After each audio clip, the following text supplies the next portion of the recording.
Hello everyone, welcome to Krishna's Lawrials.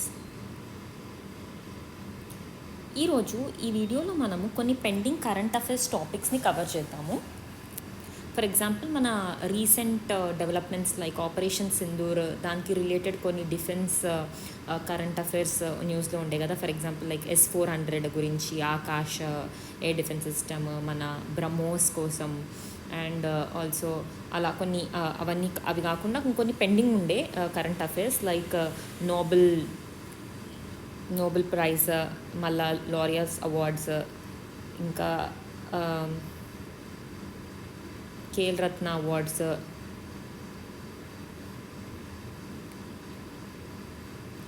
ఇంకొన్ని topics cover చేద్దాం. Okay, let's get started. First, Nobel prize. Okay, so మనం first Nobel ప్రైజ్కి related కొంచెం static చూసి ఆ తర్వాత we will see 2024 Nobel prize awards. First Nobel prize అనేది Nobel prize awards Alfred Nobel వారు రాసిన విల్ తర్వాత ఇవ్వడం జరిగినాయి అన్నమాట Nobel prizes. Okay,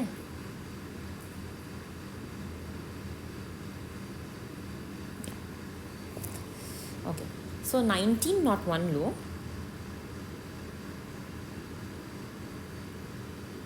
first Nobel praise ఇవ్వడం జరిగింది. ఆల్ఫ్రెడ్ నోబెల్ గారు చనిపోయినాక 1 year తర్వాత నుండి ఈ అవార్డ్స్ అతని విల్ పరంగా ఇవ్వడం జరిగాయి అనమాట. 1901 నుండి ఈ అవార్డ్స్ ఇవ్వడం జరిగినాయి. అయితే నోబెల్ ప్రైజ్ యూజువల్గా మనం గుర్తుపెట్టుకోవాల్సిన వన్ పాయింట్ ఇస్ నోబెల్ ప్రైజ్లో except for peace prize, all the other prizes, Nobel prizes are given in Sweden.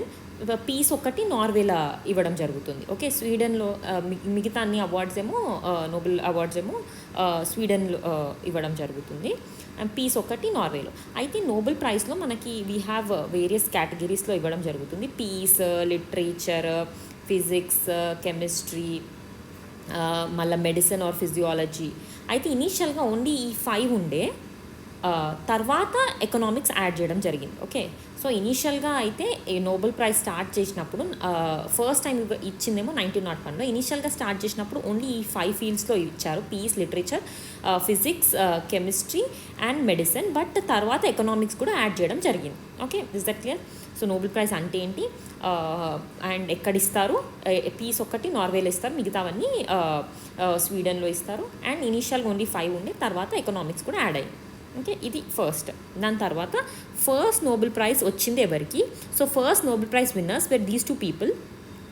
స్విస్కి చెందిన జీన్ హెన్రీ డునాంట్ అండ్ ఫ్రెంచ్కి చెందిన పాసే. వీళ్ళకి ఫస్ట్ నోబెల్ ప్రైజ్ వచ్చింది.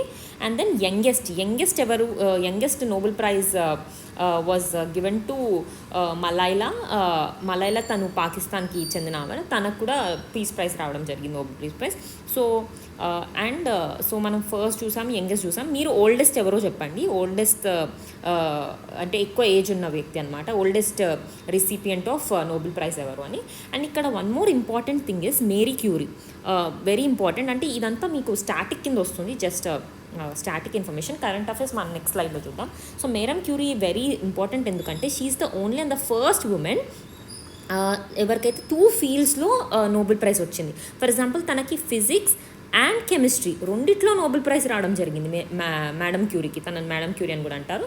సో తన అచీవ్మెంట్స్ ఇన్ ఫిజిక్స్లో అండ్ కెమిస్ట్రీలో, సో రెండిట్లో ఫిజిక్స్ అండ్ కెమిస్ట్రీలో తనకి నోబెల్ ప్రైజ్ రావడం జరిగింది. ఎవరికి? మేడం క్యూరీకి. సో ఇది చాలా ఇంపార్టెంట్, మనం గుర్తుపెట్టుకోవాలి స్టాటిక్ పరంగా. And next question is Indians ఎంతమందికి నోబెల్ ప్రైజ్ రావడం జరిగింది?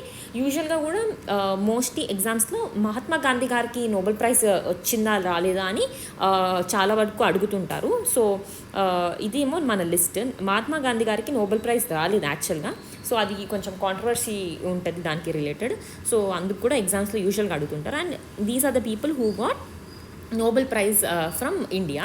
సో మనం చూసుకున్నట్టయితే రవీంద్రనాథ్ ఠాగూర్కి లిటరేచర్లో వచ్చింది 1913లో. So he's the first person of Indian origin to get this Nobel prize in 1930. తర్వాత సివి రమన్ ఫిజిక్స్లో, దాని తర్వాత హర్గోవింద్ ఖురానా మెడిసిన్లో, దాని తర్వాత మదర్ తెరీసా పీస్కి, నెక్స్ట్ మన ఎస్ చంద్రశేఖర్ ఫిజిక్స్, అండ్ దాని తర్వాత అమర్త్య సేన్ ఎకనామిక్స్, దాని తర్వాత వెంకట్రమన్ కృష్ణన్ కెమిస్ట్రీ, నెక్స్ట్ కైలాష్ సత్యార్థి పీస్కి, నెక్స్ట్ అభిజిత్ బెనర్జీ ఎకనామిక్స్కి. సో వీళ్ళంతా మన నోబెల్ ప్రైజ్ రిసిపియన్స్. ఒక్కసారి మీరు లిస్ట్ చూసుకుంటే మీకు ఆప్షన్స్లో you can easily eliminate. Recent was Abhijit Banerjee 2019లో ఎకనామిక్స్లో ఈయనకి నోబెల్ ప్రైజ్ రావడం జరిగింది. సో ఇప్పటివరకు మనం ఏం చూసాము, నోబెల్ ప్రైజ్ ఎప్పటి నుండి ఇచ్చారు, ఫస్ట్ రెసిపియన్స్ ఎవరు, అండ్ ఇనీషియల్గా 5 ఫీల్డ్స్లో ఉంటుండే, తర్వాత ఎకనామిక్స్ కూడా ఇవ్వడం జరిగింది. అండ్ నోబెల్ పీస్ ప్రైజ్ ఎక్కడిస్తారు, అండ్ మిగిలిన నోబెల్ ప్రైజెస్ ఎక్కడిస్తారు, అండ్ ఆల్సో ఫస్ట్ రెసిపియంట్ ఎవరు, యంగెస్ట్ రెసిపియంట్ ఎవరు, ఓల్డెస్ట్ రెసిపియంట్ ఎవరు, అండ్ మేడం క్యూరీ ఎందుకు స్పెషల్, తనకి 2 ఫీల్డ్స్లో రావడం జరిగింది, only person to get this. And then Indian recipients ఎవరు నోబెల్ ప్రైజ్కి చూసాం. ఓకే, ఇదంతా మన GK related to Nobel prize. So next మనము ఇయర్ దట్ ఈస్ 2024లో నోబెల్ ప్రైజ్ రిసిపియన్స్ కోసం చూద్దాం. ఓకే, సో ఫస్ట్ ఏమో ఫిజిక్స్. సో ఫిజిక్స్లో నోబెల్ ప్రైజ్ ఎవరికి వచ్చిందంటే జాన్ జే హోప్ఫీల్డ్ అండ్ జోఫ్రీ హింటన్, వీళ్ళిద్దరికి ఫిజిక్స్లో నోబెల్ ప్రైజ్ రావడం జరిగింది ఇయర్. ఓకే, ఎందుకు అంటే for they work in artificial neural networks, వాళ్ళ వర్క్ ఇన్ ఆర్టిఫిషియల్ న్యూరల్ నెట్వర్క్స్కి రిలేటెడ్ వాళ్ళ వర్క్ని గుర్తించి వాళ్ళకి నోబెల్ ప్రైజ్ ఫర్ ఫిజిక్స్ రావడం జరిగింది. సో ఫిజిక్స్ అనగానే మీరు హోప్ అండ్ హింట్ అని గుర్తుపెట్టుకోండి. ఫర్ ఎగ్జాంపుల్ ఫిజిక్స్లో physics is the very hard subject కదా, సో అలా ఫిజిక్స్లో హింట్ లేకపోతే హోప్ ఉండదు ఇంకా. సో కొంచెం హింట్ ఇస్తే కానీ ఫిజిక్స్ ఎగ్జామ్ క్లియర్ చేయలేము అన్నట్టు అలా గుర్తుపెట్టుకోవచ్చు మీరు సింపుల్గా కావాలంటే. So hint hope. So physics అనగానే ఇది 2. సో ఆర్టిఫిషియల్ న్యూరల్ నెట్వర్క్స్కి వీళ్ళకి ఫిజిక్స్లో నోబెల్ ప్రైజ్ రావడం జరిగింది. Next chemistry. ఓకే, సో కెమిస్ట్రీలో ముగ్గురికి రావడం జరిగింది for their contribution to protein structure prediction. వాళ్ళు ప్రోటీన్ స్ట్రక్చర్ కోసము చాలా కాంట్రిబ్యూషన్ చేయడం వల్ల David Baker, Demis Hassabis, John Jumper, వీళ్ళ ముగ్గురికి రావడం జరిగింది. సో ఇక్కడ మనము నిమానిక్ లాగా ఏం గుర్తుపెట్టుకోవచ్చు అంటే కెమిస్ట్రీలో మాలిక్యూల్స్ అన్నీ జంప్ అలా మాలిక్యూల్స్ కదా కెమిస్ట్రీ అంటే.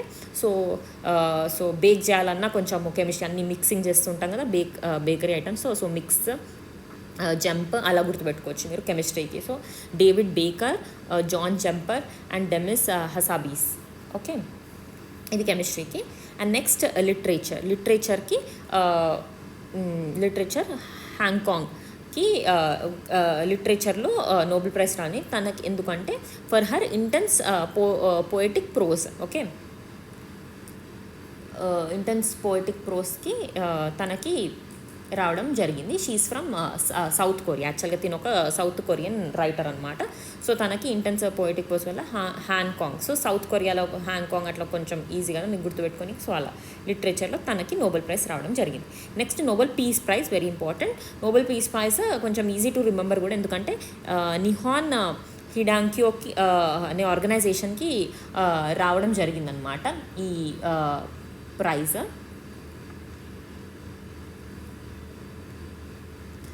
ఓకే, ఇది యాక్చువల్గా ఏంటంటే ఒక జాపనీస్ ఆర్గనైజేషన్ అనమాట. సో వీళ్ళు మనకి తెలుసు వరల్డ్ వార్ అప్పుడు జపాన్లో హీరోషిమా అండ్ నాగసాకి పైన న్యూక్లియర్ బాంబ్స్ వేయడం జరిగింది కదా. సో అప్పటి నుండి వాళ్ళు కొంచెం కాంట్రిబ్యూషన్ చేశారనమాట. సో ఎఫర్ట్స్ చేశారు to abolish nuclear weapons. So దానికోసం వాళ్ళకి పీస్ ప్రైజ్ ఇవ్వడం జరిగింది. దేనికి? నిహాన్ హిడాంక్యో. ఓకే, ఈ ఆర్గనైజేషన్.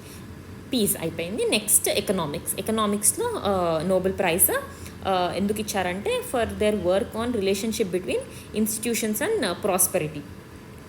సో ఎవరికి వచ్చిందంటే Simon Johnson, James Robinson. Okay, so మనకి రాబిన్హుడ్ థియరీ అట్లా ఉంటుంది కదా, పూర్ వాళ్ళ నుండి మనీ తీసుకొని. సో అట్లా ఏదైనా మీరు Robinson economic related, Johnson, Simpson అట్లా గుర్తుపెట్టుకోవచ్చు మీరు. సో ఈ పర్సన్స్కి రావడం జరిగింది. డారన్ అండ్ ఈ 3 పర్సన్స్కి రావడం జరిగింది. డారన్, సైమన్ ఒకటి and Robinson. Okay, next physiology or medicine. Physiology and మెడిసిన్లో మైక్రో ఆర్ఎన్ఏ, డిఎన్ఏ, ఆర్ఎన్ఏ ఉంటాయి కదా మనకి. సో అట్లా micro RNA discovery, for the micro RNA discovery and its role in post transcriptional gene regulation. అసలు RNA యొక్క role ఏంటి gene రెగ్యులేషన్లో, వీటన్నిటి కోసం వాళ్ళు కాంట్రిబ్యూట్ చేశారు. ఎవరు?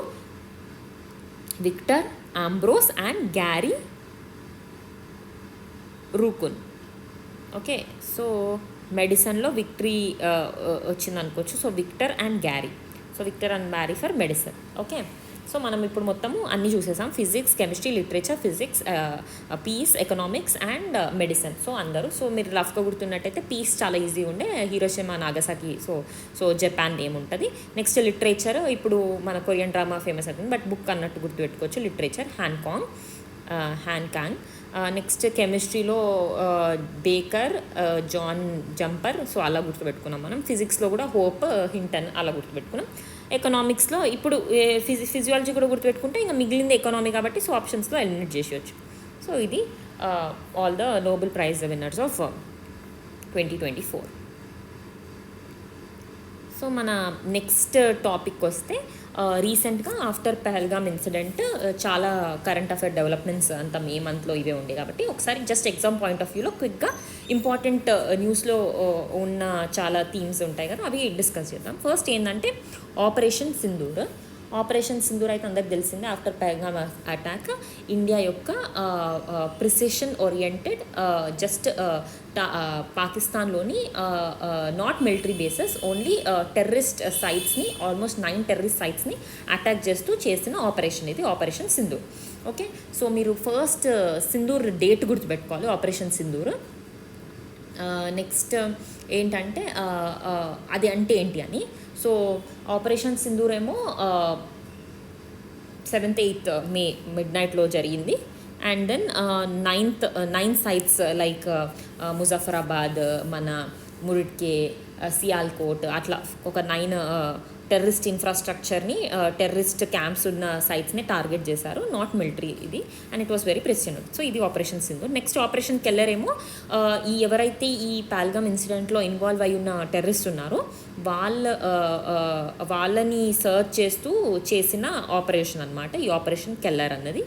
సో అది ఎక్కడ అంటే బేసికల్గా మన రాష్ట్రీయ రైఫిల్స్ వాళ్ళు, ఇండియన్ ఆర్మీ వాళ్ళు, అంటే సో సౌత్ కాశ్మీర్లో కండక్ట్ చేసిన ఆపరేషన్ ఇది, operation Keller. Okay, next Indus water treaty కూడా చాలా న్యూస్లో ఉంటాయి. యాక్చువల్గా ఇండస్ వాటర్ ట్రీటీ అనేది ఇండియాకి పాకిస్తాన్కి మధ్యలో ఉన్న వాటర్ అగ్రిమెంట్ అనమాట. So after Pahalgam incident India Indus water ట్రీటీని సస్పెండ్ చేసింది. సో గుర్తుపెట్టుకోండి, it is suspension. So suspend చేసినందుకు చాలా న్యూస్లో ఉండే కాబట్టి మీరు ఇండస్ వాటర్ ట్రీటీ యొక్క డేట్ గుర్తుపెట్టుకోవాలి. When was this treaty signed? 19th September 1960 ఈ ఇండస్ వాటర్ ట్రీటీ సైన్ చేయడం జరిగింది. ఎవరి మధ్యలో? అప్పుడు మన ఇండియాకి మన ఇండియన్ ప్రైమ్ మినిస్టర్ అయిన జవహర్లాల్ నెహ్రూ గారు అండ్ పాకిస్తాన్ సైడ్ నుండి మొహమ్మద్ ఆయూబ్ ఖాన్ గుర్తుపెట్టుకోండి నేమ్స్. సో వీళ్ళిద్దరి మధ్యలో సైన్ చేసిన అగ్రిమెంట్ అనమాట ఇండస్ వాటర్ ట్రీటీ. ఎప్పుడు? ఇది 19th September 1960. So according to this Indus అనేది రివర్ అనమాట. సో ఇండస్ యొక్క ట్రిబ్యూటరీస్ ఉంటాయి మనకి, ఇండస్, జేలం, చెనాబ్, రవి, బియాస్, సత్లుజ్. సో ఇవి మొత్తము ఇండస్ అనే ట్రిబ్యూటరీస్. సో దాని పరంగా ఇండస్, జేలం, చెనాబ్ అనేది ఈ వాటర్ అనేది పాకిస్తాన్కి అలొకేట్ చేయడం జరిగింది. అండ్ రవి, బియాస్, సత్లుజ్ అనేది మన ఇండియాకి అలొకేట్ చేయడం జరిగింది. So according to this agreement ఏంటంటే మనము ఇండస్ కానీ, జలం కానీ, చెనాబ్ కానీ దాని వాటర్ ఫ్లోని ఎక్కువ స్టాప్ చేయకుండా దాని మీద డ్యామ్స్ కట్టడం లాంటివి జరపదు. So that Pakistan will get the flow of water. కానీ ఇప్పుడు ఇది సస్పెండ్ చేయడం జరిగింది కాబట్టి ఫస్ట్ ఇంపార్టెంట్ ఇస్ ఎవరు సైన్ చేశారని. Next is when was this treaty sign date. ఇంకోటి ఏంటంటే ఈ కిషన్ గంగా ఇంకా రాటల్ ఏంటంటే బేసికల్గా ఈ రివర్స్ పైన కట్టిన ప్రాజెక్ట్స్ కొన్ని న్యూస్లో రిపీటెడ్గా రావడం జరిగిందనమాట. సో వాటిలో వాటర్ ఫ్లో ఎక్కువైపోయి గేట్స్ రిలీజ్ చేయడం కానీ, లేకపోతే ఎక్కువసేపు వాటర్ రిలీజ్ చేయడం, సో అట్లా కొన్ని న్యూస్లు ఉంటాయి. ఫర్ ఎగ్జాంపుల్ కిషన్ గంగా, ఇవి హైడ్రో ఎలక్ట్రిక్ ప్రాజెక్ట్స్ అనమాట. మన కిషన్ గంగా ఏమో జలం రివర్ పైన ఉంది, రాటిల్ ఏమో చెనాబ్ రివర్ పైన. సో ఇవి ప్రాజెక్ట్స్, మన హైడ్రో ఎలక్ట్రిక్ ప్రాజెక్ట్స్. సో ఈ డ్యామ్స్ కోసం కూడా న్యూస్లో ఉండే, కిషన్ గంగా ఒకటి, రాటిల్ ఒకటి, ఏ రివర్స్ పైన ఉందని. So I don't think so ఇంత డెప్త్గా అడుగుతాను, బట్ జస్ట్ క్విక్గా చెప్పేసాను. నెక్స్ట్ ఏంటంటే షిమ్లా అగ్రిమెంట్ కూడా చాలా వరకు న్యూస్లో ఉండే. India Indus water treaty agreement stop చేశాక పాకిస్తాన్ సైడ్ నుండి షిమ్లా అగ్రిమెంట్ మేము సస్పెండ్ చేస్తున్నామని చెప్పడం జరిగింది. సో అసలు ఈ షిమ్లా అగ్రిమెంట్ ఏంటంటే 1971 ఇండియా పాకిస్తాన్ వార్ తర్వాత ఈ షిమ్లా అగ్రిమెంట్ సైన్ చేయడం జరిగిందనమాట ఇండియా ఇంకా పాకిస్తాన్ మధ్యలో. ఎప్పుడు అంటే 2 జూలై 1972లో. So according to this Shimla agreement ఏంటంటే ఇండియా ఇంకా పాకిస్తాన్ వాళ్ళ రిలేషన్స్ బయలెటరల్ అంటే వేరే కంట్రీస్ని కానీ థర్డ్ పార్టీ ఇన్వాల్వ్మెంట్ లేకుండా ఇండియా ఇంకా పాకిస్తాన్ వాళ్ళ డిస్ప్యూట్స్ని పీస్ఫుల్గా రిజాల్వ్ చేసుకుంటాము అని చెప్పడం జరిగిందనమాట ఈ షిమ్లా అగ్రిమెంట్ కదా. అండ్ దీని ద్వారానే ఎల్ఓసి మన ప్రజెంట్ ఉన్న ఎల్ఓసిని గుర్తించడం జరిగింది. సో ఒక సీజ్ ఫైర్ లాగా అనుకొని ఎల్ఓసిని అనుకొని అంత తర్వాత పీస్ఫుల్గా ఉంటాయి 2 countries and only bilateral negotiations ఉంటాయి కంట్రీస్ మధ్యలో, థర్డ్ పార్టీ ఇన్వాల్వ్మెంట్ ఉండదు. ఇలా కొన్ని టర్మ్స్తోని సైన్ చేసిన అగ్రిమెంటే ఈ Shimla agreement. Okay, so 1971 war తర్వాత జరిగిన అగ్రిమెంట్. సో ఇప్పటి వరకు మనము మేజర్గా ఉన్న ఇది operation Sindoor, operation Keller and Indus water treaty కోసం అండ్ షిమ్లా అగ్రిమెంట్ కోసం చూసాం. నెక్స్ట్ కొన్ని డిఫెన్స్కి రిలేటెడ్ చాలా న్యూస్లో ఉండే. ఫర్ ఎగ్జాంపుల్ ఇవన్నీ టర్మ్స్ చూద్దాం. ఫస్ట్ వచ్చేసి ఐఎన్ఎస్ విక్రాంత్. సో యాక్చువల్గా ఐఎన్ఎస్ విక్రాంత్ అంటే ఏంటి?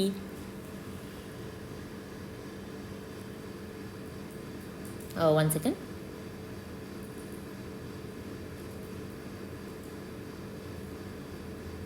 Okay, so first INS Vikrant అంటే మన ఇండియా యొక్క ఎయిర్ క్రాఫ్ట్ క్యారియర్. సో మన ఎయిర్ క్రాఫ్ట్స్ ఉంటాయి కదా, సో ఇలా ఒక పెద్ద షిప్ టైప్ ఇమాజిన్ చేసుకోండి. సో ఇలా ఉంటుంది ఐఎన్ఎస్ విక్రాంత్. సో ఇది ఏంటంటే ఈ ఎయిర్ క్రాఫ్ట్ క్యారియర్ పైన అరౌండ్ ఒక 30 ఎయిర్ క్రాఫ్ట్స్ క్యారీ చేయగలిగే కెపాసిటీ అనమాట. సో ఒక పెద్ద వెహికల్ లాగా ఇమాజిన్ చేసుకోండి. సో ఈ ఎయిర్ క్రాఫ్ట్ క్యారియర్, సో దానిపైన ఆల్మోస్ట్ ఒక 30 పైన ఎయిర్ క్రాఫ్ట్స్ పెట్టవచ్చు. సో ఇక్కడ చూస్తే మీరు లెంత్, ఐఎన్ఎస్ విక్రాంత్ యొక్క length 262 meters and width 62 meters. So ఇది ఐఎన్ఎస్ విక్రాంత్ అనమాట. సో ఇంకోటి ఏంటంటే ఐఎన్ఎస్ విక్రాంత్ ఇండియా యొక్క first indigenously build and manufactured aircraft carrier. యాక్చువల్గా ఇండియా దగ్గర 2 ఎయిర్ క్రాఫ్ట్ క్యారియర్స్ ఉన్నాయి at present. One is INS Vikrant, ఇంకొకటి విక్రమాదిత్య. ఓకే, అయితే ఈ ఐఎన్ఎస్ విక్రమాదిత్య అనేది మనము రష్యా నుండి తీసుకోవడం జరిగింది విత్ మోడిఫికేషన్స్. ఐఎన్ఎస్ విక్రాంత్ ఏమో ఇండిజినస్లీ బిల్ట్, అందుకే చాలా ఇంపార్టెంట్. సో ఎట్ ప్రెసెంట్ మన దగ్గర 2 ఉన్నాయి. ఇంకా పైప్ లైన్లో కూడా మనకు ఐఎన్ఎస్ విశాల్ అనేది ఉంది. ఇట్ ఈస్ అండర్, ఇంకా మొత్తం కంప్లీట్ అవ్వలేదు, but we have INS Vikrant in the pipeline. So మనం INS Vikrant, INS Vishal, INS Vikramaditya ఇవన్నీ ఏంటి? ఎయిర్ క్రాఫ్ట్ క్యారియర్స్ అనమాట. సో మనం ఇది చూసాం. సో ఇట్లా దీని కెపాసిటీ ఎంత పొడుగా ఉంటుంది. సో ఇక్కడ నుండి మన ఇండియా యొక్క నేవల్ కేపబిలిటీ స్ట్రెంగ్త్ డెమాన్స్ట్రేట్ చేయొచ్చు. వరల్డ్లో చాలా కొన్ని కంట్రీసే ఇండిజినస్గా వాళ్ళ ఎయిర్ క్రాఫ్ట్ క్యారియర్స్ బిల్డ్ చేశాయి. So India is one among them. So first మనం ఐఎన్ఎస్ విక్రాంత్ అంటే ఏంటో చూసాం. సో ఐఎన్ఎస్ విక్రాంత్, అలాగే విక్రమాదిత్య అంటే ఏంటి, విశాల్ అంటే ఏంటి. సో మన ఇండియా దగ్గర ఎన్ని ఎయిర్ క్రాఫ్ట్ క్యారియర్స్ ఉన్నాయి. సో నెక్స్ట్ ఏంటంటే మనం ఎయిర్ డిఫెన్స్ సిస్టమ్ కోసం చూద్దాం. Air defence system. So air defence system అంటే ఏంటంటే యూజువల్గా కంట్రీస్ మిసైల్స్ అయినా ఏదైనా ఎయిర్ కంట్రీస్ యొక్క ఎయిర్ ఫోర్స్ వార్ అప్పుడు ఇలా యూజ్ చేసినప్పుడు కంట్రీని ప్రొటెక్ట్ చేయడానికి ఎయిర్ డిఫెన్స్ సిస్టమ్ ఉంటుంది. ఫర్ ఎగ్జాంపుల్ ఒక కంట్రీ ఇట్లా మిసైల్స్ లాంచ్ చేసింటే దాన్ని ఇమ్మీడియట్గా అప్పుడు ఎయిర్ డిఫెన్స్ సిస్టమ్ యాక్టివేట్ అయిపోయి దాన్ని డిటెక్ట్ చేసి, ఆ మిసైల్ని డిటెక్ట్ చేసి గాల్లోనే పేల్చేస్తుంది. సో అది ఎయిర్ డిఫెన్స్ సిస్టమ్ యొక్క పని. ఇది చాలా సింపుల్ టర్మ్స్లో చెప్పాను. ఓకే, సింపుల్ టర్మ్స్ ఇట్లా జరుగుతుంది అనమాట. సో ఫర్ ఎగ్జాంపుల్ S-400 చాలా న్యూస్లో ఉంది. S-400 అంటే ఏంటి? ఇది ఒక ఎయిర్ డిఫెన్స్ సిస్టమ్ అనమాట. ఇండియా దీన్ని రష్యా నుండి పర్చేస్ చేసుకుందనమాట. అరౌండ్ 2018 ఆ టైంలో ఇండియా ఇంకా రష్యా మధ్యలో ఒక అగ్రిమెంట్ సైన్ అయింది ఫర్ అరౌండ్ 5 బిలియన్స్ 35,000 crores వరకు అలా. సో ఏంటంటే ఇండియా 5 S-400 పర్చేస్ చేసుకుంటుందని రష్యా నుండి. ఎట్ ప్రజెంట్ ఆల్రెడీ 3 డిప్లాయ్ ఉన్నాయి, 2 ఏమో ఆన్ వే ఉన్నాయన్నమాట. సో S-400 అనేది ఏంటంటే దీని స్పెషాలిటీ ఏంటంటే ఇది 400 కిలోమీటర్స్ రేంజ్ అనమాట. ఆల్మోస్ట్ ఒక 400 కిలోమీటర్స్ పైన ఇంకెక్కువనే ఎక్స్పెండబుల్ అప్ టు 600 కిలోమీటర్స్ కూడా. సో అంత ఏరియాని కవర్ చేస్తుంది. సో మన బార్డర్స్లో ఇది చాలా క్రూషియల్ రోల్ ప్లే చేసింది ఎస్పెషల్లీ. అండ్ ఈ S-400ని సుదర్శన్ చక్ర అని కూడా అన్నారు. ఇక్కడ ఏమనుంది, లాంగ్ రేంజ్ SAM అని ఉంది. SAM అంటే ఏంటి, surface to air missile.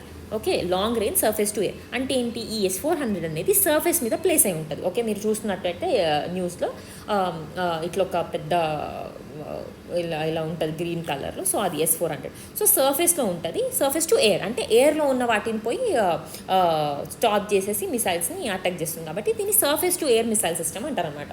So SAM, long range surface to air missile. So first అర్థమైంది కదా S-400 అంటే ఏంది, ఎయిర్ డిఫెన్స్ సిస్టమ్. సో ఏ కంట్రీకైనా ఎయిర్ డిఫెన్స్ సిస్టమ్ ఉంటుంది.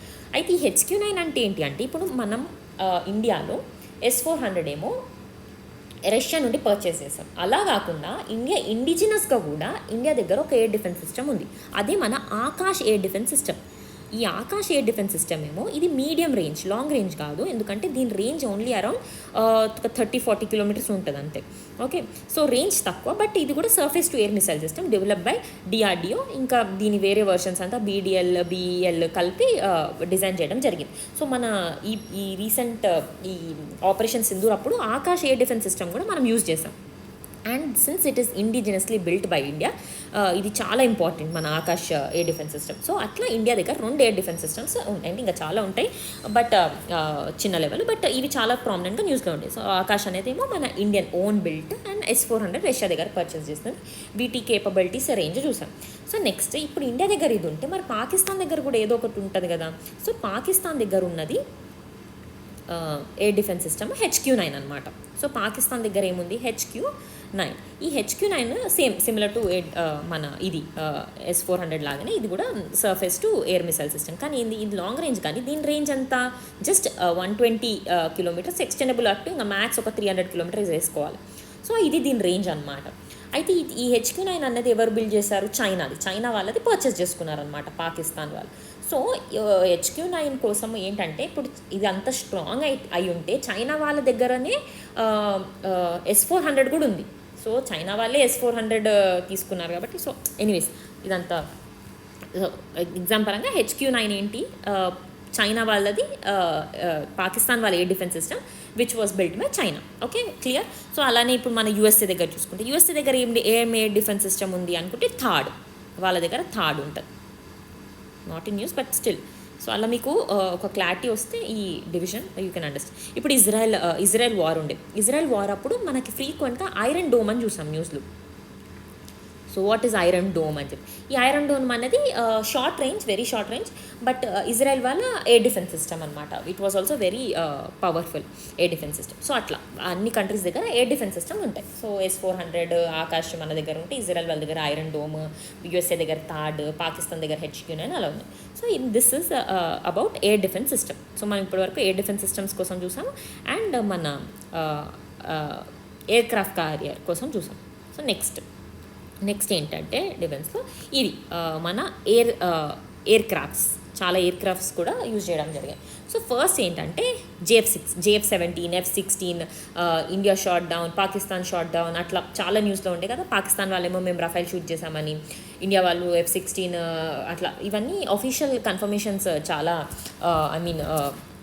ఇంకా రాలేవు. కాబట్టి ఇక్కడ చూసుకున్నట్టయితే JF-17 ఏంటి, JF-17 ఎవరిది, ఇది multi role combat aircraft. ఎవరిది ఇదేమో చైనా వాళ్ళది. Okay, JF-17.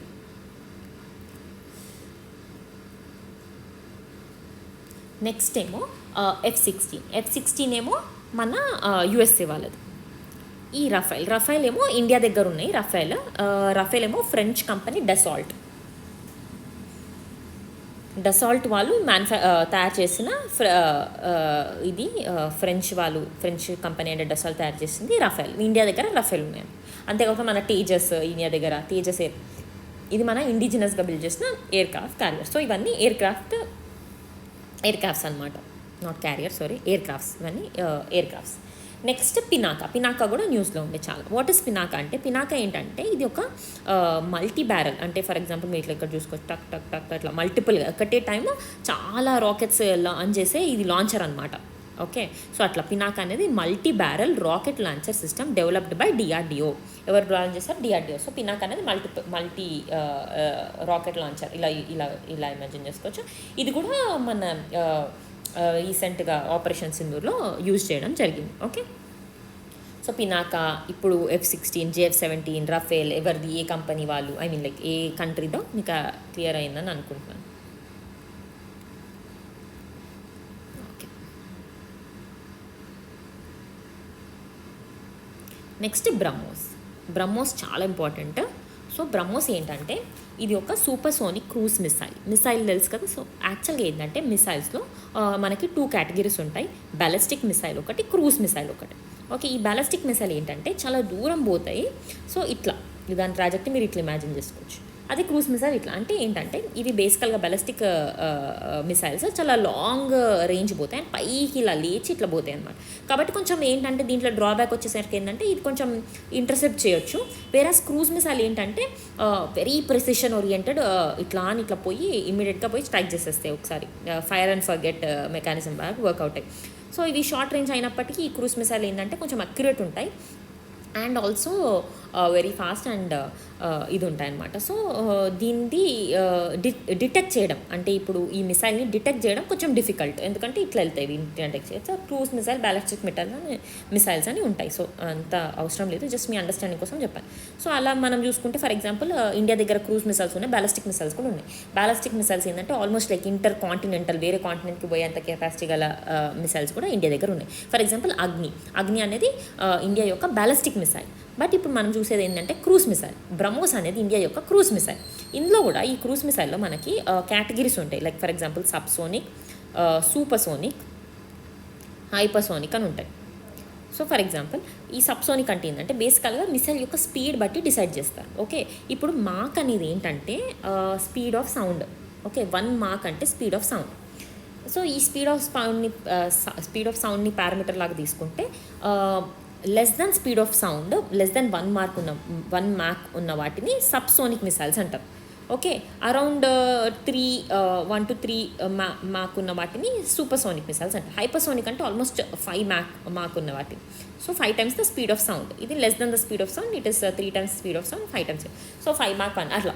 సో స్పీడ్ని బట్టి ఉంటాయి, ఇంత అవసరం లేదు, బట్ జస్ట్ సింపుల్ టర్మ్స్లో చెప్పడానికి. So subsonic, supersonic, hypersonic missiles ఉంటాయి. సో బ్రహ్మోస్ ఏంటంటే బ్రహ్మోస్లో సెకండ్ వేరియంట్ కూడా రాబోతుంది, అది హైపర్సోనిక్ మిసైల్. ఇంకా ఎట్లా అంటే మన S-400 లాంటి ఎయిర్ డిఫెన్స్ సిస్టమ్స్కి కూడా ఒక హైపర్సోనిక్ మిసైల్ని ఆపే కెపాసిటీ ఎంతవరకు ఉంటుందన్నది ఇట్ ఈస్ వెరీ ఏమంటారు డిస్ప్యూటబుల్. సో అట్లా, so it is very very powerful అనమాట సూపర్సోనిక్ మిసైల్స్.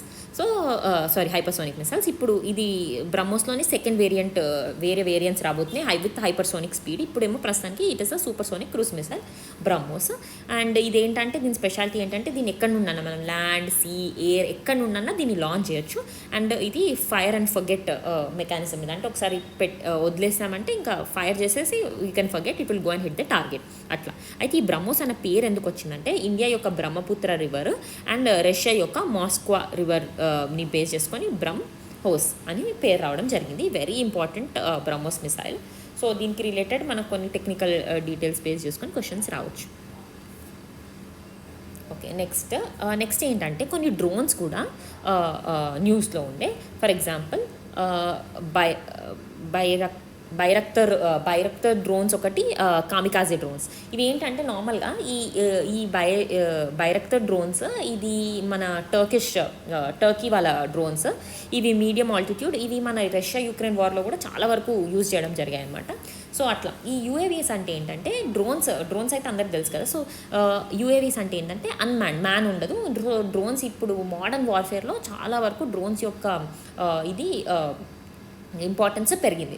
సో ఇవి అన్మాన్డ్ ఎయిర్ వెహికల్స్. సో అట్లా ఇవేమో టర్కిష్ ఆరిజిన్.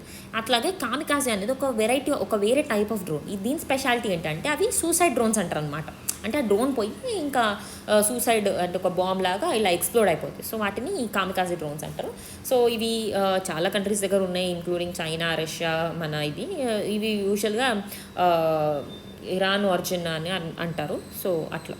సో ఇవి ఏమిటంటే ఇవి drones. So recently seen in news, are they drones, are they anti missile defence system, ఇలా అడగవచ్చు. So మీకు ఇవి ఏమో drones. Okay, next Akash Teer. ఇది ఏంటంటే ఇది మన ఒక AI enabled multi layer defence. అంటే ఏంటంటే ఇది ఏఐ, ఈ ఆకాశీయ సిస్టమ్ అనేది ఏంటంటే మన ఇండియా యొక్క ISRO earth observation satellites use చేసి రియల్ టైం డేటానంతా క్యాప్చర్ చేసి నావిక్ అనేది మన ఇండియా యొక్క జీపీఎస్ అనమాట.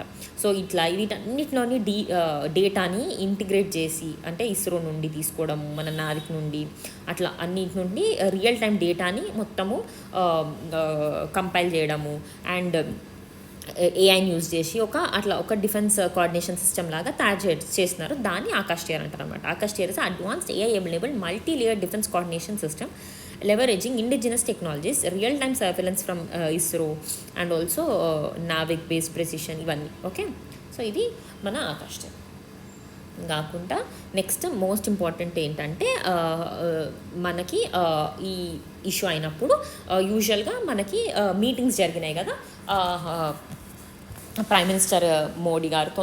సో అందుకు వీళ్ళు కూడా చాలా న్యూస్లో ఉంటాయి కాబట్టి మీరు అపాయింట్మెంట్స్ రిలేటెడ్ కూడా, పోస్ట్ రిలేటెడ్ కూడా క్వశ్చన్స్ వస్తాయి కాబట్టి ఇది చాలా important. Chief of defence staff ఎవరు, ఇండియన్ ఆర్మీకి ఎవరు హెడ్, ఇప్పుడు మన ఇండియన్ నేవీకి ఎవరున్నారు, మన ఎయిర్ ఫోర్స్లో ఎవరున్నారు అని చూద్దాం. ఓకే, ఫస్ట్ వచ్చేసి చీఫ్ ఆఫ్ డిఫెన్స్ స్టాఫ్ అంటే ఏంటంటే యాక్చువల్గా ఈ చీఫ్ ఆఫ్ సిడిఎస్ పోస్ట్ అనేది మనకి ఇనిషియల్గా లేకుండే అరౌండ్ 2020లో మనకి ఈ పోస్ట్ క్రియేట్ చేయడం జరిగింది. ఏంటంటే ఈ చీఫ్ ఆఫ్ డిఫెన్స్ స్టాఫ్ అనేది అన్ని 3 మన ఆర్మీ, నేవీ, ఎయిర్ ఫోర్స్ అన్ని హెడ్స్ని అన్నిటిని కోఆర్డినేట్ చేసి మనకి ఇట్లాంటి రియల్ టైం వార్ అప్పుడు చాలా హెల్ప్ఫుల్గా ఉంటుందని క్రియేట్ చేసినారనమాట. ఈ చీఫ్ ఆఫ్ డిఫెన్స్ స్టాఫ్ చేసినప్పుడు ఇనీషియల్గా మనకి జనరల్ బిపిన్ రావత్ గారు ఈ పోస్ట్లో ఉండే అనమాట.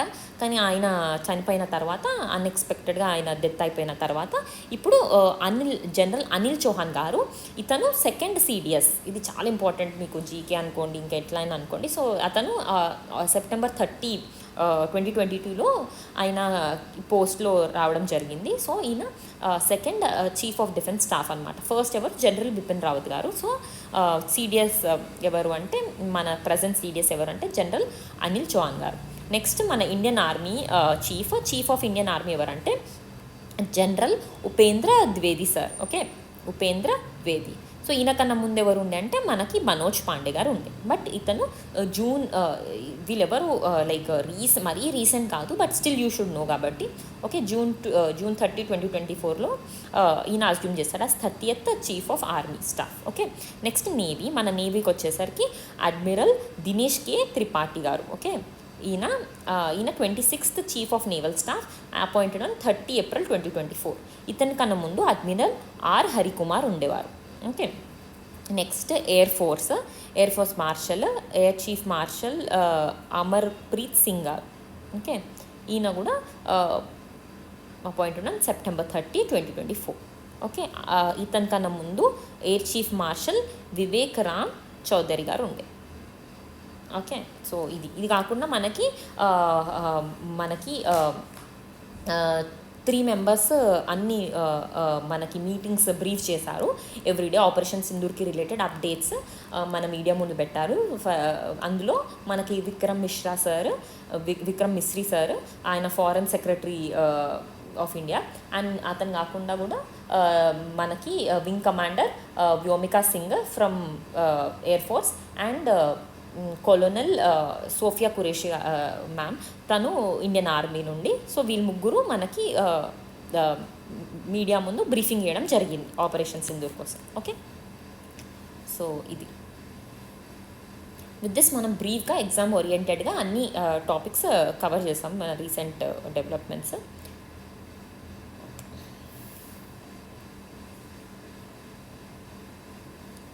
నెక్స్ట్ టాపిక్ ఏమో Khelo India youth games.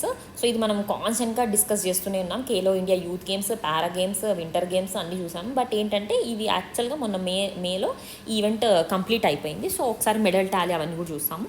So Khelo India youth games ఇది 7th edition. Very important to remember, 7th edition. ఎగ్జామ్లో ప్రీవియస్ ఇయర్ క్వశ్చన్స్లో మనకి 5th ఎడిషన్, 6th ఎడిషన్ అన్నీ రావడం కూడా జరిగింది. సో అది ఒకటి. అండ్ ఏంటంటే ఈవెంట్స్ బీహార్. ఇప్పుడు హోస్ట్ స్టేట్ ఎవరు? ఖేలో ఇండియా యూత్ గేమ్స్ 2025కి host state Bihar. And this is the 7th edition and they were held from 4th to 15th May. ఇంకొకటి ఏంటంటే ఈసారి మన మాస్కట్ కూడా గుర్తుపెట్టుకోవాలి, వెరీ ఇంపార్టెంట్. మాస్కట్ ఏంటంటే Gajasimha was the mascot of this year. And ఇంకొకటి ఏంటంటే ఈ బీహార్లోని ఈ 5 డిస్ట్రిక్ట్స్లో జరిపారు ఈ గేమ్స్ని. పట్నా, రాజ్గిర్, బేగుసరాయ్, గాయా, బగల్పూర్. ఓకే. అండ్ ఇంకోటి ఏంటంటే వాళ్ళు 3 major event were held in Delhi. ఒక 3 ఈవెంట్స్ మాత్రం ఢిల్లీలో కూడా జరిగాయి. Gymnastic, shooting and cycling. Okay. So ఒక 3 ఈవెంట్స్ ఢిల్లీలో జరిగాయి. మిగిలిన 5 డిస్ట్రిక్ట్స్ ఆఫ్ బీహార్లో జరగడం జరిగింది. Gajasimha is the mascot, very important. And 12 day event టోటల్గా 27 స్పోర్ట్స్లో జరిపారు. అండ్ టోటల్గా 285 మెడల్స్ అవార్డ్ చేయడం జరిగింది. ఓకే. ఎడిషన్ వెరీ ఇంపార్టెంట్ ఇక్కడ.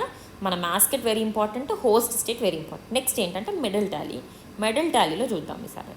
సో మెడల్ టాలీ మీరు చూసుకున్నట్టయితే Maharashtra finished first in the medal Tally, winnowing 158 medals. అందులో 58 గోల్డ్, 47 సిల్వర్, 53 బ్రాంజ్. సో యూజువల్గా మహారాష్ట్రనే నీకు 2019, 2023, 2024, 2025 అన్నిట్లో మహారాష్ట్రనే యూజువల్గా టాప్ పొజిషన్లో ఉండే.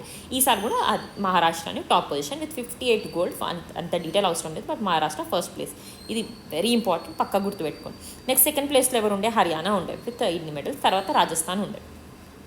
And next Bihar host state కాబట్టి బీహార్ యొక్క పర్ఫార్మెన్స్ చూసుకుంటే బీహార్ టోటల్గా ఒక 36 మెడల్స్ వచ్చాయి. అండ్ లాస్ట్ ఇయర్తో కంపేర్ చేస్తే బీహార్ పొజిషన్ చాలా బెటర్. లాస్ట్ ఇయర్ 21st ర్యాంక్లో ఉంటే ఈ ఇయర్ 15th ర్యాంక్లో ఉండే. అండ్ ఈసారి first time Bihar has achieve the highest ever medal count. ఇది అన్నమాట. So details. ఓకే. సో దీని నుండి PYQs వచ్చాయి, very important, please remember. Host, winnowing state.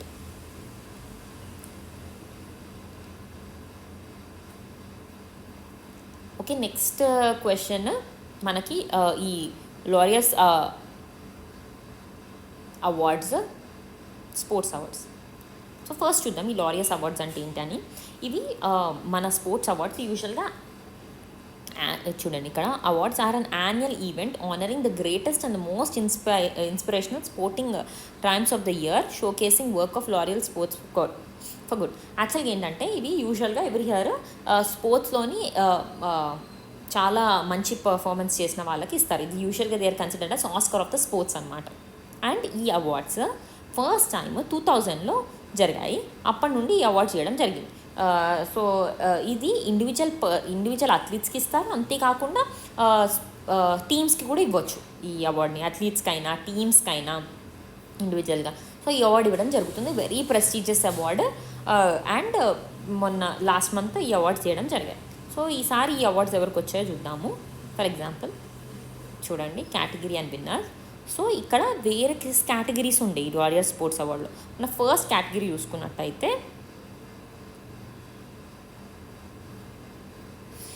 So మనకు ఆస్కర్ ఎలానో అది స్పోర్ట్స్కి ఇది అలా అనమాట. So world sports man of the year ఎవరికి వచ్చింది? World sports man of the year లారియస్ awards ఎవరికి వచ్చిందంటే మొండో డూప్లాంటిస్. Okay. Next world sports women of the year Simone Biles. ఇవి 2 అయితే చాలా important. For example Mondo Duplantis ఏమో ఇతనికి world sports man of the year వచ్చింది. అండ్ ఇతను ఏంటంటే పోల్ వాల్టర్ అనమాట. పోల్ వాల్టర్ అంటే ఇట్లా తోని గేమ్స్ ఉంటాయి కదా. సో అనమాట చాలా ఈ ఈ ఈ స్పోర్ట్స్లో అతను చాలా ఫేమస్. ఆయన ఓన్ రికార్డే ఆయన ఒక 9 times బీట్ చేసుకోవడం జరిగిందనమాట ఈ ప్లేయర్. ఓకే. ఈ మొండో డూప్లాంటిస్. సో ఈయన స్వీడిష్ అమెరికన్ పోల్ వాల్టర్ అనమాట. Okay. Swedish American. So pole vaulter అనే గేమ్లో హీ ఎక్సెల్డ్. అండ్ ఇతనికి ఆల్మోస్ట్ ఒక 2 గోల్డ్ మెడల్స్ వరకు కూడా వచ్చాయి ఒలింపిక్స్లో. ఒలింపిక్ మెడల్స్ కూడా వచ్చాయి. అండ్ పోల్ వాల్ట్ ఏం గేమ్ ఇది? Pole vault. Okay. Mondo Duplantis. ఈయనకి అందుకే world sports man of the year వచ్చింది. ఈయన యొక్క ఓన్ స్కోర్ని ఈయన ఒక 9 times బీట్ చేయడం జరిగింది. నెక్స్ట్ కేటగిరీ ఏమో world sports women of the year, very important, Simone Biles. తిను షీఈ్ అ జిమ్నాస్ట్. అంటే అమెరికన్ జిమ్నాస్టిక్ ప్లేయర్ అనమాట. తనకి 11 ఒలింపిక్స్ మెడల్స్ వచ్చాయి ఇప్పటివరకు. ఓకే. ఆల్మోస్ట్ ఒక 7 గోల్డ్ మెడల్స్ ఇన్ ఒలింపిక్స్ వచ్చాయి ఆమెకి. అండ్ ఈసారి world sports women of the year లారియస్ awards కూడా రావడం జరిగింది. ఓకే. అంతేకాకుండా ఇంకా చాలా కేటగిరీస్ ఉన్నాయి. అట్లీస్ట్ ఈ 2 అయితే మీరు పక్కా గుర్తుపెట్టుకోవాలి. నెక్స్ట్ చూస్తే world team of the year. Okay. Real Madrid. Next breakthrough of the year Lamine Yamal. Comeback of the year Rebeca Andrade. Sports person with disability Jiang Yuyan. ఇవన్నీ Laureus awards ఇందులో categories అనమాట. Tom Pidcock అతనికి action sport person of the year. Sport for good award kick for life. Sporting icon award Rafael Nadal. చూడండి Rafael Nadal కూడా ఏం award వచ్చింది, sporting icon award వచ్చింది. Life time achievement award Kelly Slater. So ఇది మన లారియస్ awards కోసం. Okay,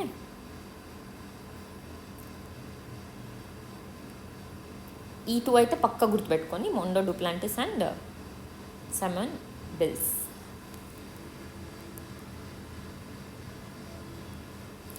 ఇతని పేరు యాక్చువల్గా అర్మాన్ డూప్లాంటిస్, ఇతని మోండో డూప్లాంటిస్ అని కూడా అంటారు. ఓకే, నెక్స్ట్ ఈవెంట్ చూసుకుంటే మనకి Khel Ratna awards. So major Dhyan Chand Khel Ratna awards. Major Dhyan Chand Khel Ratna awards. So ఈ మేజర్ ధ్యాన్ చంద్ ఖేల్ రత్న అవార్డ్స్ అనేది యూజువల్గా 1991 నుండి ఇవ్వడం జరుగుతుంది. Instituted in the year 1991-92. అయితే ఇనీషియల్గా వీటిని రాజీవ్ గాంధీ ఖేల్ రత్న అవార్డ్స్ అని అంటుండే. ఓకే, 1991-92లో ఆ టైంలో ఈ అవార్డ్స్ ఇవ్వడం జరిగింది. ఈ మేజర్ ధ్యాన్ చంద్ అతను ఫేమస్ హాకీ ప్లేయర్. సో అతని పేరు మీద మేజర్ ధ్యాన్ చంద్ ఖేల్ రత్న అవార్డ్స్గా దీన్ని మార్చడం జరిగిందనమాట 2021లో. ఇనిషియల్గా అయితే రాజీవ్ గాంధీ ఖేల్ రత్న అవార్డ్స్, ఇప్పుడు మేజర్ ధ్యాన్ చంద్ ఖేల్ రత్న అవార్డ్. ఇది ఇండియాస్ హైయెస్ట్ స్పోర్టింగ్ ఆనర్ అనమాట. One of the India's highest sporting honour. అయితే ఇది ఎవరికి ఇస్తారు, ఎవరైతే most out standing performance by sports person in the field of sports during the last 4 ఇయర్స్లో స్పోర్ట్స్ ఫీల్డ్లో ఎవరైతే అవుట్ స్టాండింగ్ పర్ఫార్మెన్స్ చేశారో వాళ్ళకి ఈ అవార్డు ఇవ్వడం జరుగుతుంది. Major Dhyan Chand Khel Ratna award. ఓకేనా, ఇండియా యొక్క highest sporting award. Previous last 4 ఇయర్స్ని కన్సిడర్ చేసుకొని ఇస్తారు. ఇక్కడ మెడల్, సర్టిఫికేట్, ప్రైజ్ మనీ ఇవ్వడం జరుగుతుంది. ఇది ఎవరు ఇస్తారు, ministry of youth affairs and sports, government of India ద్వారా ministry of youth affairs and sports ఇస్తుంది అవార్డు. అండ్ ఇది 1999 ఇవ్వడం జరుగుతుంది. ఇనిషియల్గా దీన్ని రాజీవ్ గాంధీ ఖేల్ రత్న అవార్డ్స్ అంటారు. ఓకే, ఈ ఇయర్ 2025లో ఎవరికి వచ్చిందో చూద్దాం. సో ఈ అవార్డ్స్, సో ఇక్కడ చూసుకుంటే Jan 2 రోజు ఈ major Dhyan Chand Khel Ratna awards announce చేశారు. ఏ ప్లేయర్స్కి అయితే వచ్చిందంటే మను బాకర్, ఒలింపిక్ మెడలిస్ట్ మను బాకర్కి, తన షూటర్ తనకి వచ్చింది మను బాకర్కి. అండ్ హర్మన్ ప్రీత్ సింగ్, ఇతను మెన్స్ హాకీ టీమ్ స్కిప్పర్ అనమాట. నెక్స్ట్ మన Gukesh, chess grandmaster. Next para athlete Praveen Kumar. వీళ్ళ నలుగురికి రావడం జరిగింది ఈసారి major Dhyan Chand Khel Ratna award. They will be felicitated in Rashtrapati భవనం 17th. ఇది సో ఇది మనం మిస్ అయిన టాపిక్. సో ఇన్ డీటెయిల్గా మేజర్ ధ్యాన్ చంద్ ఖేల్ రత్న అవార్డు కవర్ చేయడం జరిగింది. సో నోబెల్ ప్రైజ్ ఒకటి, ఈ మేజర్ ధ్యాన్ చంద్ ఖేల్ రత్న అవార్డు, ఇవి కొంచెం పాత టాపిక్స్ అయినా మనం మిస్ అయ్యాం కాబట్టి కవర్ చేసేసాను.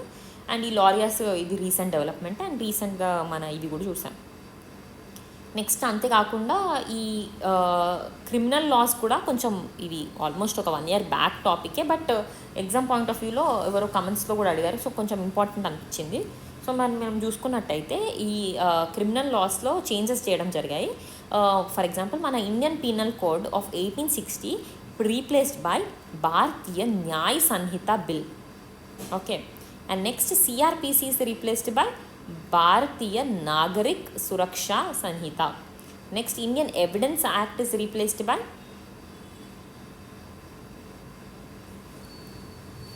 భారతీయ సాక్ష్య బిల్. సో ఇవి ఒకసారి మీరు అన్ని సెక్షన్స్ అంటే మొత్తం సెక్షన్స్ యాజ్ ఇట్ ఈస్ కాదు కానీ సో కొంచెం చూసుకుంటే బెటర్. ఇవి ఫర్ ఎగ్జాంపుల్ ఏమేమి చేంజెస్ జరిగాయి రఫ్గా. ఫర్ ఎగ్జాంపుల్ ఇప్పుడు BNSS ఇది CRPCని రీప్లేస్ చేసి వచ్చింది. ఇది ఎందుకు యాక్చువల్గా చేంజ్కి రిక్వైర్మెంట్ ఏముందంటే ఇప్పుడు మనకి కొన్ని కొత్త రకమైన లైక్ ఇప్పుడు సైబర్ క్రైమ్స్ ఉన్నాయి. అంతేకాకుండా విత్ టైం మన ఈ కొలోనియల్ ఇవి కొలోనియన్ వాళ్ళది ప్రిన్స్ ఉన్న ఈ లాస్ కన్నా మోర్ రిక్వైర్మెంట్ ఉండే చేంజెస్కి, అందుకు ఎంటైర్గా న్యూగా ఇవి తీసుకురావడం జరిగిందనమాట. సో ఇలా చాలా లైక్ ప్రొవిజన్స్ ఉన్నాయి. For example how electronic mode of evidence ఎట్లా యూజింగ్ అయినా, మళ్ళా మనకి ఇప్పుడు సర్వీస్ చేస్తాం కదా పనిష్మెంట్ బదులు, దానికి రిలేటెడ్ ప్రొవిజన్స్, మన ఎఫ్ఐఆర్ రిలేటెడ్ ఇవన్నీ చేంజెస్ చేశారనమాట. ఒకసారి మీరు ప్రొవిజన్స్ అన్నీ చూసుకోండి. నేను మీకోసం ఇక్కడ పెట్టడం జరిగింది. ఇవి మీరు చూసేసుకుంటే, ఇవి నాట్ రీసెంట్ బట్ ఒకసారి చూసుకోండి అన్ని భారతీయ న్యాయ సన్నిధి. సో ఇక్కడ కూడా చూసుకుంటే ఎలక్ట్రానిక్ రికార్డ్ కోసం, ఇక్కడ మన ప్రీవియస్ దాంట్లో చూసుకుంటే ఇంపార్టెంట్ ప్రొవిజన్స్ చూడండి. కమ్యూనిటీ సర్వీసెస్ డిఫైన్ చేశారనమాట. సో కమ్యూనిటీ సర్వీసెస్ కోసం డిఫైన్ చేశారు. అండ్ డిటెన్షన్ ఆఫ్ ట్రయల్, ఇంకా ఇలా. So medical examination related provisions ఇవి ఒకసారి చూసుకోండి.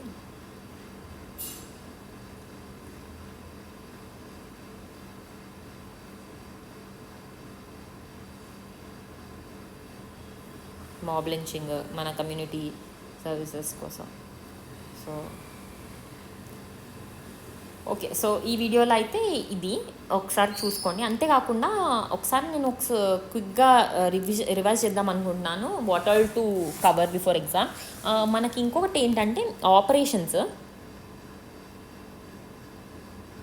లైక్ సూర్యకిరణ్, మన యుద్ధాభ్యాస్ ఇవన్నీ ఉంటాయి కదా, మిలిటరీ ఆపరేషన్స్ ఇవన్నీ.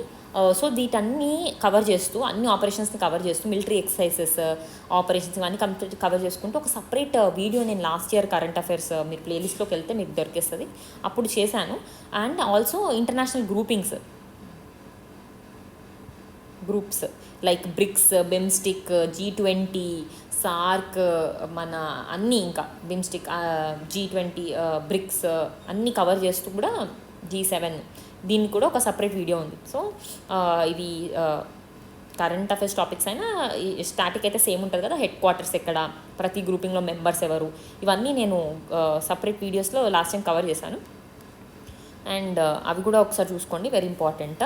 అండ్ నెక్స్ట్ మనకి ఇంపార్టెంట్ ఇప్పటివరకు మనం చూసుకుంటే, మనం పద్మ అవార్డ్స్ కంపేర్ చేసాం, పక్కా రివైజ్ చేసుకోండి. పద్మ అవార్డ్స్, మన నోబెల్ ప్రైజ్ ఇప్పుడు చూసాం, లారియల్ అవార్డ్ చూసాం, అవి కూడా. ఇంకా స్పోర్ట్స్లో మనం చూస్తే మనకి ICC అవార్డ్స్ చూసాం, బుమ్రా అయినా, మనకి స్మృతి మందాన, వీళ్ళకి వచ్చిన అవార్డ్స్ ఒకసారి రివైజ్ చేసుకోండి. మన BCC అవార్డ్స్ కోసము మను బాకర్కి ఏం అవార్డు వచ్చింది, సో ఇవన్నీ ఒకసారి రివైజ్ చేసుకోండి. నెక్స్ట్ ఒలింపిక్స్లో ఎవరెవరికి మెడల్స్ వచ్చాయి.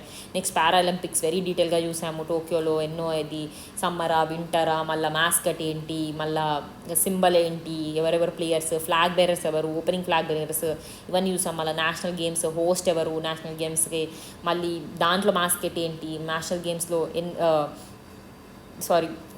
టాప్లో ఎవరు ఉన్నారు. మళ్ళీ ఖేలో ఇండియా గేమ్స్లో అయితే 3 editions, Khelo India youth games ఇవైతే very important. Next winter games, para games Khelo ఇండియాలో. సో వింటర్ గేమ్స్ ఎక్కడ 2 ఫేజెస్లో జరిగాయి, ఎక్కడ జరిగాయి, ఎవరు హోస్ట్ చేశారు, ఎవరు టాప్ ఉండే మెడల్ ట్యాలీలో. నెక్స్ట్ పారా గేమ్స్ ఎప్పుడు హోస్ట్ చేశారు, ఎవరు ఇక్కడ జరిగాయి. నెక్స్ట్ యూత్ గేమ్స్ ఇప్పుడు చూసాం బీహార్లో, మాస్కట్ ఏంటి. సో ఇట్లా అన్ని గేమ్స్ ఇవన్నీ చాలా కవర్ చేసాం. మళ్ళీ చెస్ ఒలింపియాడ్ 44th, 45th, 46 అన్ని ఎడిషన్స్ చూసాము, ఎక్కడ జరిగింది, ఎప్పుడు ఇండియా విన్ అయింది. అండ్ ఆల్సో చెస్లో కూడా చాలా మనకి ఇవి ఉండే ఇండివిజువల్గా టైటిల్స్, ఈ పర్గనందాకి ఏమొచ్చాయి, మనకి గుకేష్ వరల్డ్ ఛాంపియన్షిప్, ఇవన్నీ కొంచెము చిన్న చిన్న పాయింట్స్ చూసుకోవాల్సినవి. మళ్ళీ రిపబ్లిక్ డే స్పెషల్గా చూసాం యాజ్ అ థీమ్. మళ్ళీ అపాయింట్మెంట్స్, చాలా అపాయింట్మెంట్స్, ఇప్పుడు కూడా కొన్ని మనం ఎయిర్ మార్షల్ ఇవన్నీ చూసాం. సో ఇవన్నీ ఇంపార్టెంట్ టాపిక్స్, ప్లీజ్ రివైజ్ చేసుకోండి. ఇవన్నీ మనం ఆల్రెడీ కవర్ చేసాం, బట్ ఒకసారి మళ్ళీ అన్నీ రివైజ్ చేసుకోండి. ఇవి కాకుండా ఇంకా కూడా ఏమైనా టాపిక్స్ మీరు నేను ఎక్స్ప్లెయిన్ చేయాలనుకుంటే కమెంట్ సెక్షన్లో ఒకసారి మెన్షన్ చేయండి. మన ఇంటర్నేషనల్ గ్రూపింగ్స్ ఇవి కూడా ఇంపార్టెంట్, ఆపరేషన్స్ కూడా ఇంపార్టెంట్. సో అట్లీస్ట్ ఈ మేజర్ థీమ్స్ అయితే పక్కాగా చూసుకొని వెళ్ళాలి అని నా సజెషన్. అండ్ ఇప్పుడు మనం కవర్ చేసిన టాపిక్స్ అన్నిటికీ రిలేటెడ్ MCQs కూడా మన టెస్ట్ సిరీస్లో కవర్ చేయడం జరిగింది. మీరు కృష్ణ Lawrials యాప్ డౌన్లోడ్ చేసుకొని ప్రాక్టీస్ క్వశ్చన్స్ కూడా బిట్స్ కూడా ప్రాక్టీస్ చేయొచ్చు. మా సోషల్ మీడియా ప్లాట్ఫామ్స్తో కనెక్టెడ్ అయితే ఫర్దర్ ఇన్ఫర్మేషన్ అప్డేట్స్ దొరుకుతాయి. Okay, all the best, keep revising. Thank you.